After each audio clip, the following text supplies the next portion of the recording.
سانپ اور سپیرے کی کہانی۔ ایک سپیرا سانپ کی تلاش میں ایک جنگل میں پہنچ گیا۔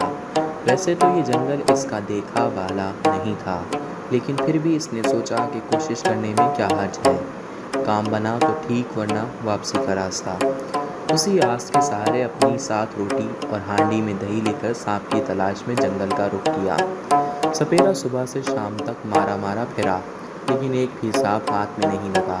کافی تگ و دو کے بعد سپیرے نے بھوک اور پیاس سے نڈھال ہو کر ایک سایہ دار درخت کے نیچے پڑاؤ ڈالا اور دہی روٹی سے اپنی بھوک مٹائی، اور وہیں پر کچھ دیر آرام کیا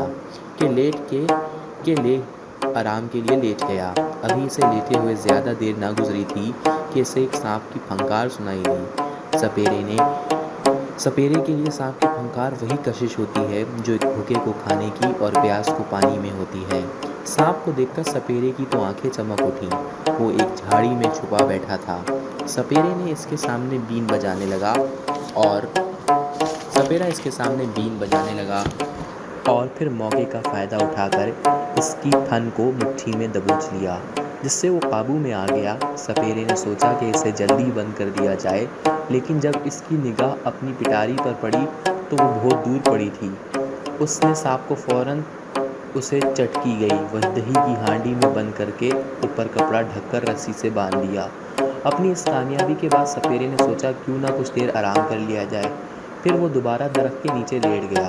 لیٹے لیٹے نہ جانے کب اس کی آنکھ لگ گئی۔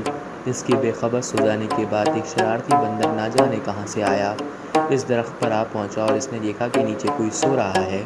بندر نے نیچے کا جائزہ لیا اور اسی دوران اس کی نظر ہانڈی پر پڑی۔ ہانڈی پر 2-3 جگہ دہی کے نشان دیکھ کر اس کے منہ میں پانی بھی بھر آیا۔ بس پھر کیا تھا، نیت خراب ہو گئی۔ سپیرا بے خبر سوتا رہا اور بندر موقع کا فائدہ اٹھا کر ہانڈی لے کر درخت پر چڑھ گیا۔ ہانڈی سے دہی کی خوشبو مسلسل آ رہی تھی، جسے سونگھ کر بندر پھولا نہیں پایا۔ وہ کھانے کے لیے اتنا بے تاب ہوا کہ اس نے ایک ہی جھٹکے میں ہانڈی کے منہ پر بندھا کپڑا کھول دیا۔ ہانڈی کھلتے ہی سانپ نے یکدم تیزی سے اپنی پھن سے بندر کو ڈس لیا اور پلک جھپکتے ہی غائب ہو گیا۔ چند منٹوں میں سانپ کے زہر کا اثر بندر کے پورے جسم میں پھیل گیا، جس سے وہ بالکل ٹھنڈا ہو کر ہانڈی سمیت زمین پر سوئے ہوئے سپیرے پر جا گرا۔ اس آسمانی آفت سے سپیرے کی نیند اڑ گئی اور وہ بدحواس ہو گیا۔ وہ حیرت و پریشانی سے کبھی بندر کو دیکھتا اور کبھی ہانڈی کے ٹکڑوں کو دیکھتا۔